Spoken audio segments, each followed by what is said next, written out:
Welcome to the world of science fiction stories, and don't forget to like, share and subscribe my channel.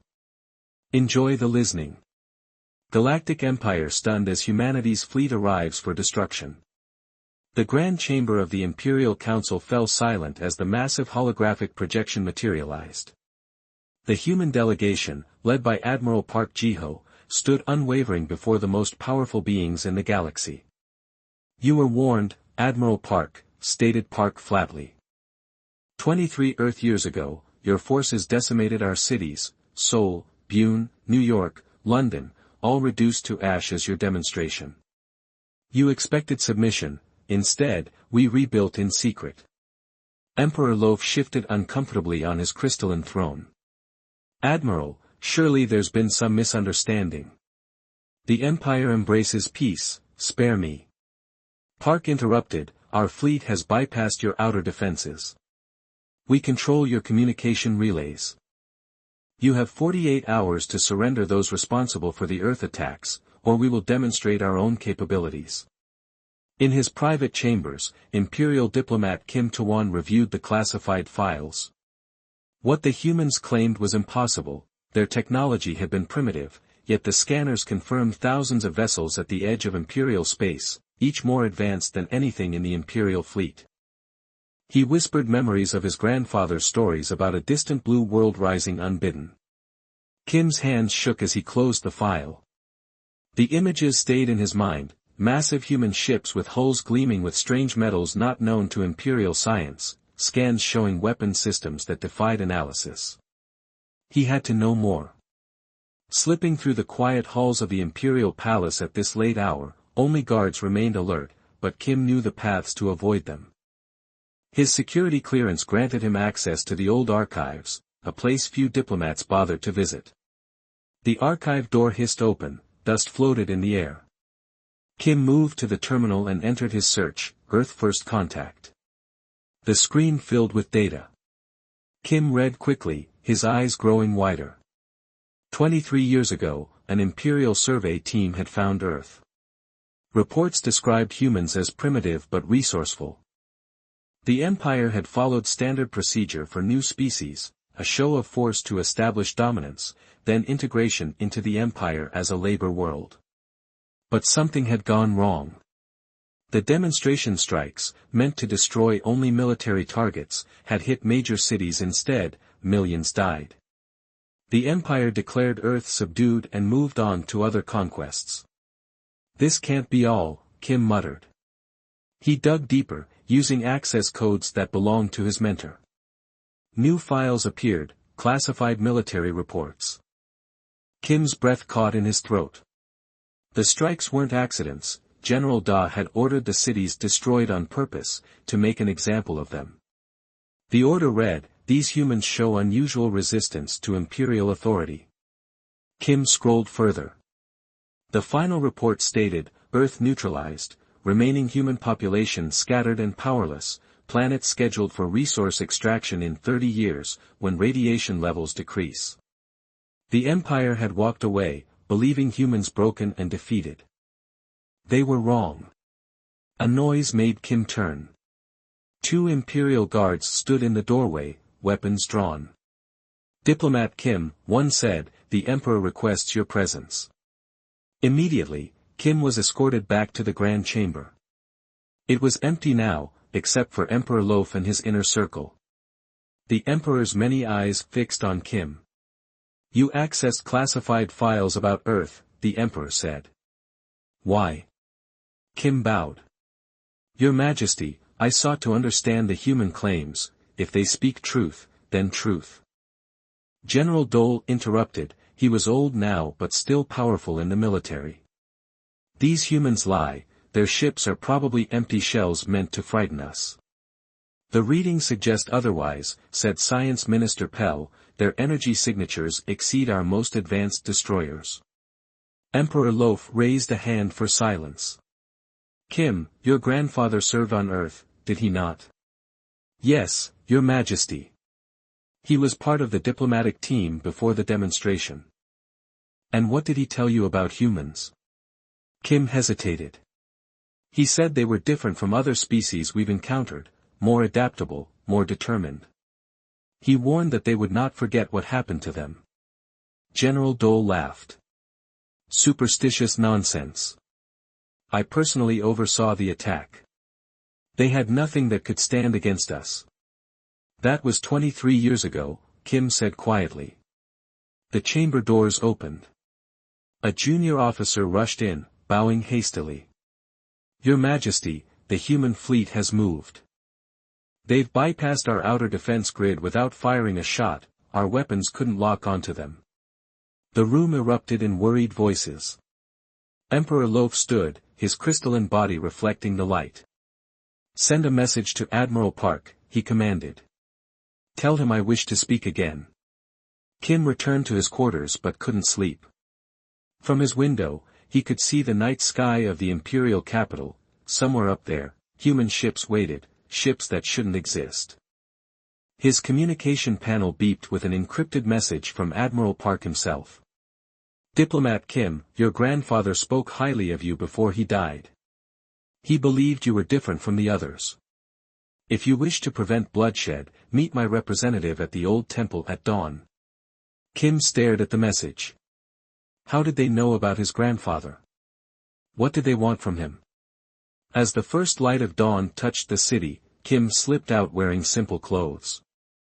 The old temple sat abandoned on the edge of the capital, a relic from before the empire.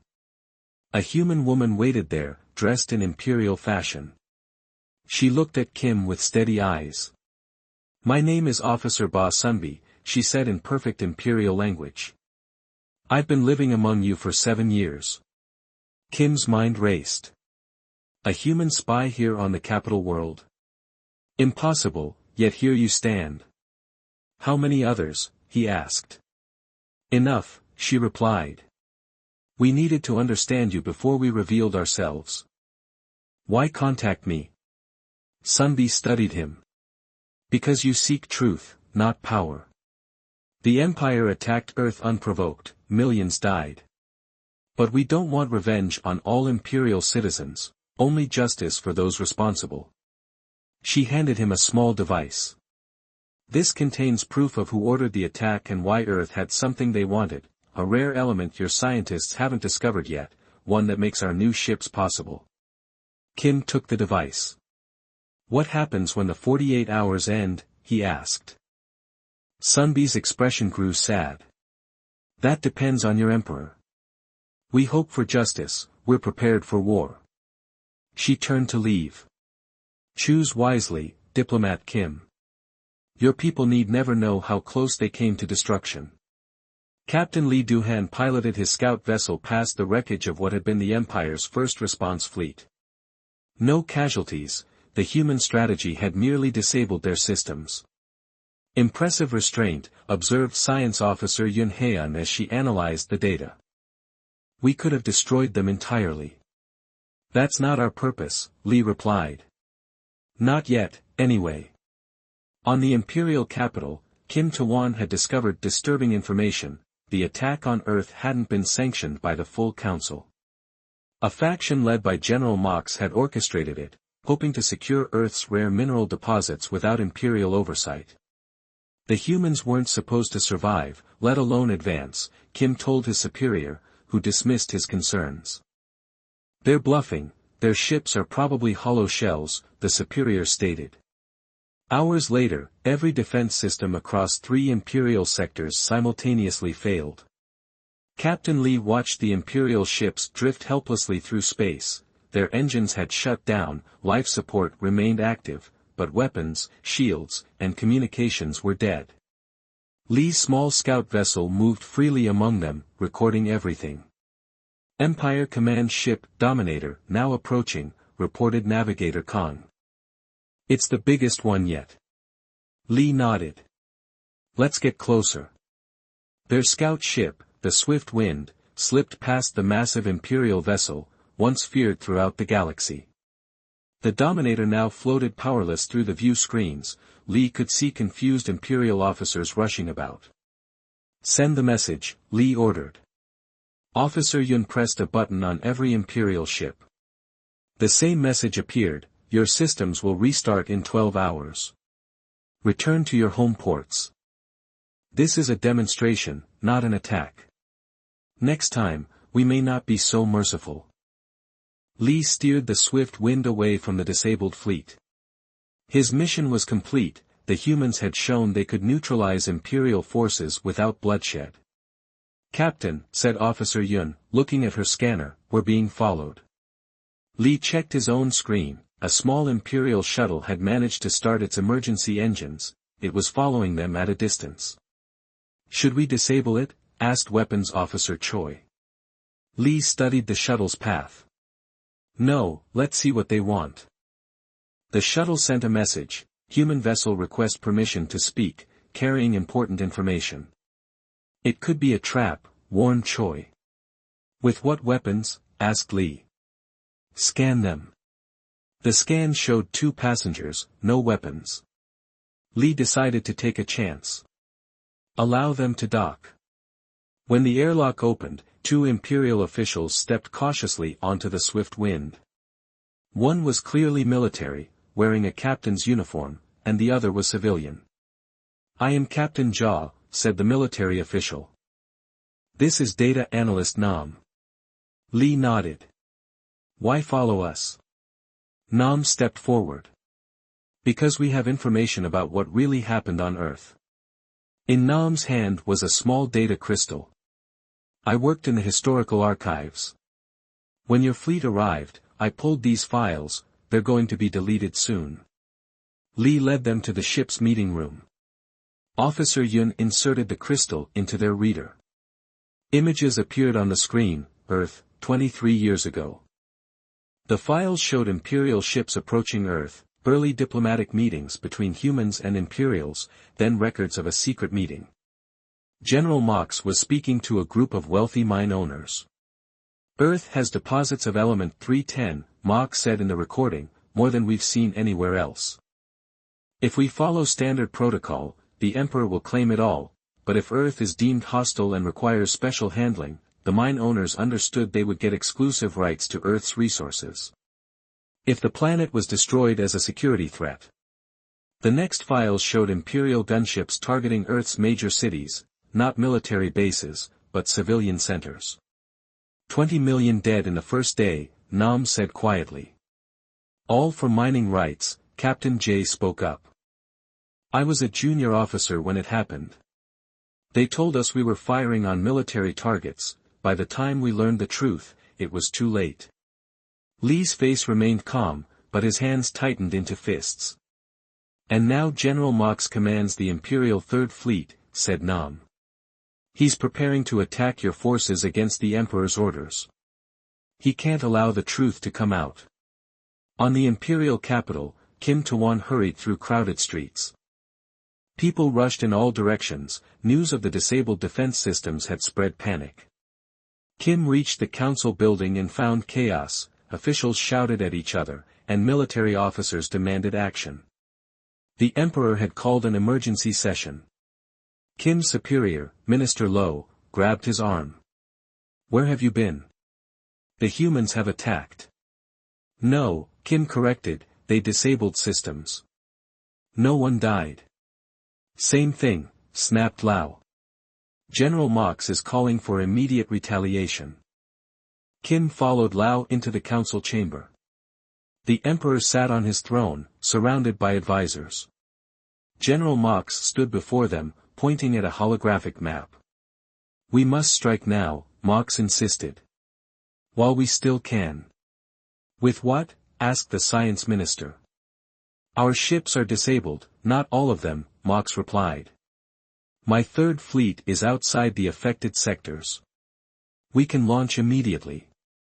Kim stepped forward. "Your Majesty, I have information about the original Earth attack." General Mox turned sharply. "This is not the time for history lessons, diplomat." "It is exactly the time," Kim insisted, handing a datapad to the Emperor. "These are records showing General Mox ordered the civilian strikes on Earth. He conspired with mining corporations to declare Earth hostile so they could claim its resources." The room fell silent. The Emperor reviewed the data, his crystalline face unreadable. These records were sealed, Mock said in a dangerous voice. How did you access them? I didn't, the humans did. They had spies among us for years. General Mox laughed, but it sounded hollow. Ridiculous. These are forgeries. A new voice spoke from the doorway. They are not forgeries. Everyone turned. Captain Jaw stood there, escorted by Imperial guards. Return to your post immediately, Captain Mock ordered. I cannot, Jaw replied. He approached the Emperor and bowed. Your Majesty, I served during the Earth attack. I witnessed General Mox's orders firsthand. The targets were always civilian centers.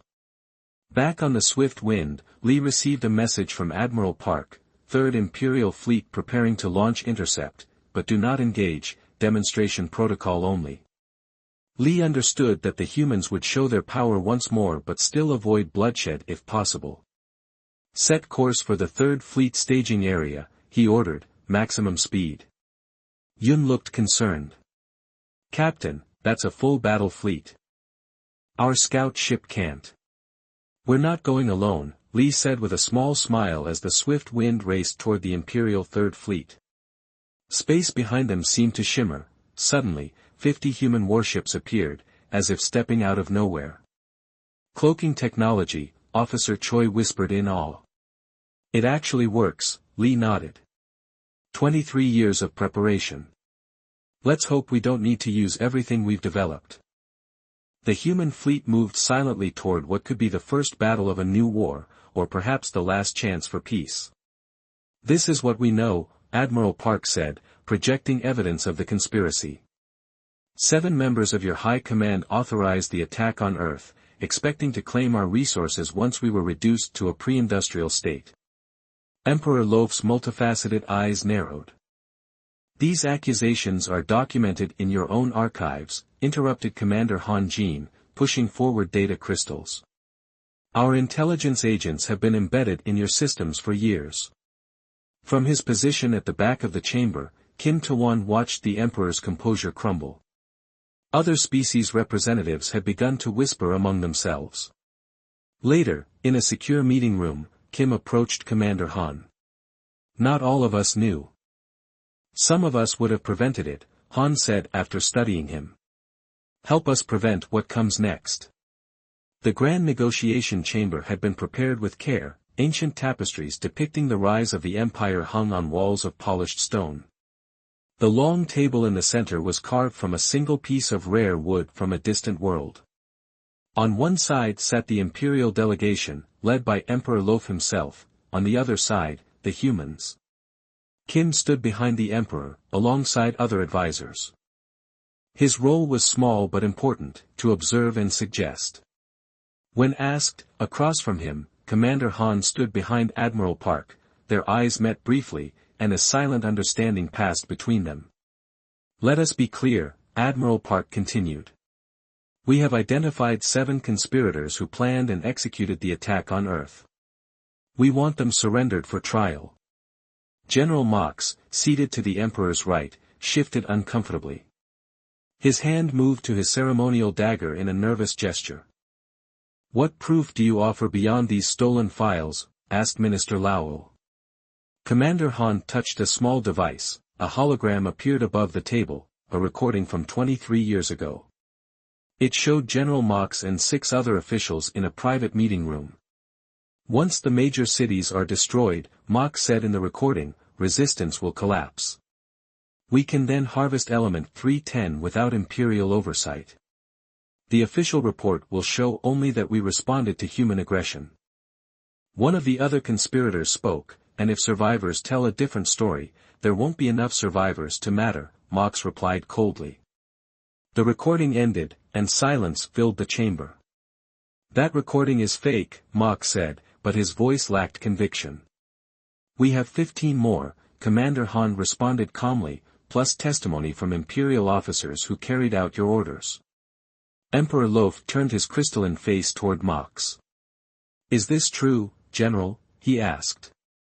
Before Mox could answer, the doors burst open. Captain Jaw entered with 2 guards behind him. Following them were Captain Lee and Officer Yun from the Swift Wind. Your Majesty, Captain Jaw bowed, I apologize for the interruption, but these humans have brought someone you must hear.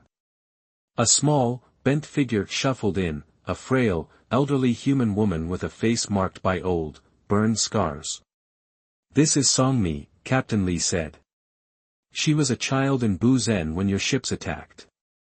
Min Jae looked around the room, her eyes finally settling on General Mox. I remember your face from the broadcasts, she said quietly. You told us you came in peace. The next day, as the ships burned, General Mox stood abruptly. This is absurd. Why would we waste time with negotiations when these humans clearly mean to destroy us? Their fleet surrounds our capital, our fleet has fired not a single shot, Admiral Park said. Unlike Admiral Park, the chamber erupted in arguments. Different species representatives shouted questions, while imperial officers defended their honor. Through it all, Emperor Loaf remained silent, watching. Finally, he raised his hand and the room quieted. Admiral Park, what exactly do you want? The Emperor asked. Park stood straight. Justice for Earth, the 7 conspirators must face trial, reparations for the damage done, and guarantees that it will never happen again. And if we refuse, Park's face showed no emotion, then we will be forced to demonstrate the full extent of our capabilities. In the tense silence that followed, a small commotion began at the back of the room. Representatives from the fringe worlds, planets that had been conquered by the Empire generations ago, pushed forward. Your Majesty, said one, a tall being with purple skin, if what the humans say is true, how many other worlds have suffered similar fates? How many other demonstrations have there been? Other representatives joined in, and stories of imperial cruelty began to emerge, planets stripped of resources, species enslaved, all done in the name of imperial expansion. Kim watched the Emperor's face for the first time in his long service, he saw doubt in those alien eyes. Later, in a small meeting room, Kim faced Commander Han. Through the window, they could see the imperial capital glittering below, above, barely visible in the daylight sky, hung the human fleet. The Emperor is considering their demands, Han said. But General Mox has loyal supporters, he's gathering his forces. Han nodded. We know Admiral Park anticipated this. There will be bloodshed if Mox attacks. Yes, Han agreed, which is why we need your help. Han explained the plan. Kim listened carefully, his eyes growing wider. That would require access to the Imperial Defense Network, only the highest officials have that. We know you can get it, Han said simply. Kim was silent for a long moment. If I help you, what happens to the Empire? He asked. That depends on the Emperor, Han replied. If he chooses justice, the Empire will survive, though changed, if he chooses war. Han didn't finish the sentence. And my people, the ordinary citizens who know nothing of Earth, they will be protected, Han promised. We're not here for vengeance, only justice. Kim thought of his grandfather, who had told him stories of the blue world called Earth, a world of kind people who had welcomed imperial visitors until the horror began when the attack started. What must I do? He asked. In his private quarters, among the crowd, Kim Tawan walked with his face hidden under a simple hood. He moved carefully, watching for signs of trouble. His communicator, disguised as a common wristband, vibrated softly with a message from Commander Han, Mox escaped custody, moving to secondary plan. Kim frowned. General Mox was dangerous, especially now, as head of the Third Fleet, he commanded loyal soldiers who might still follow his orders. Kim sent a quick reply, understood. Proceeding to checkpoint across the city. Captain Lee and Officer Yun moved through a market in civilian clothes. They looked like ordinary shoppers, but their eyes missed nothing. Yun whispered, nodding toward a side street where 3 imperial officers hurried past, looking over their shoulders. Lee touched his earpiece. Target spotted, moving east on Commerce Street, he reported. 3 escorts confirmed. Came Admiral Park's voice, "Do not engage. Track only." Li and Yun followed at a distance. The Imperial officers led them to a small transport pad where a shuttle waited. General Mox emerged from a doorway, now dressed in civilian clothes. "He's trying to escape the planet," Yun said quietly. Li nodded. "Relay coordinates to the Dejuan." "High, above on the command ship, Dejuan." Admiral Park received the information. Li turned to his tactical officer. "Can we disable that shuttle without harming the surrounding area?" "Yes, Admiral." "Targeting Imperial ready, Park," the officer replied. Hesitating, Park recalled the original orders: capture or kill all 7 conspirators. But something had changed in him during these days of negotiation. The sight of ordinary Imperial citizens protesting on behalf of Earth had moved him. "Hold fire," Park decided, and then alerted his command. The complete story of betrayal, hidden truths, and fragile alliances now stood at a crossroads, a galaxy trembling between justice and war.